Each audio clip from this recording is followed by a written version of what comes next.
নিজেদের গায়ে মেখে ওনারা ক্ষুব্ধ হয়েছেন।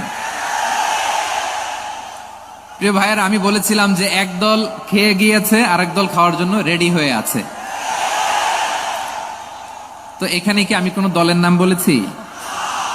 বাংলাদেশে 48টা প্রায় নিবন্ধিত রাজনৈতিক দল, কোন দলের নাম আমি বলিনি। কথাটাকে আমি জেনারেল রেখেছি।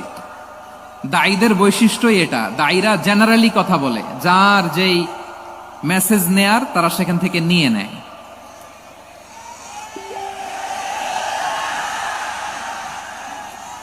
তো কোন দল এটা নিয়ে কোনো কথা বলল না, আপনারা এটাকে নিজের গায়ে যে মাখালেন, এটা ঠিক হয়নি। আমি বলবো যে এটা খুবই অনভিপ্রেত হয়েছে। কোন দলকে টার্গেট করে বা কোন দলের পক্ষে আমরা কখনো কথা বলি না। আমরা কোরআনের পক্ষে কথা বলি, ইসলামের পক্ষে কথা বলি, ঠিক কিনা বলেন? সো একটা জেনারেল কথাকে যদি আমার রাজনীতিবিদ বন্ধুরা নিজেদের গায়ে মাখেন, ক্ষুব্ধ প্রতিক্রিয়া জানান, এতে করে সাধারণ জনগণের কাছে একটা নেগেটিভ মেসেজ যাবে ওনাদের ব্যাপারে। এটা হোক আমরা চাই না। এদেশের যত এই যে আমার ভাইয়েরা, এই যে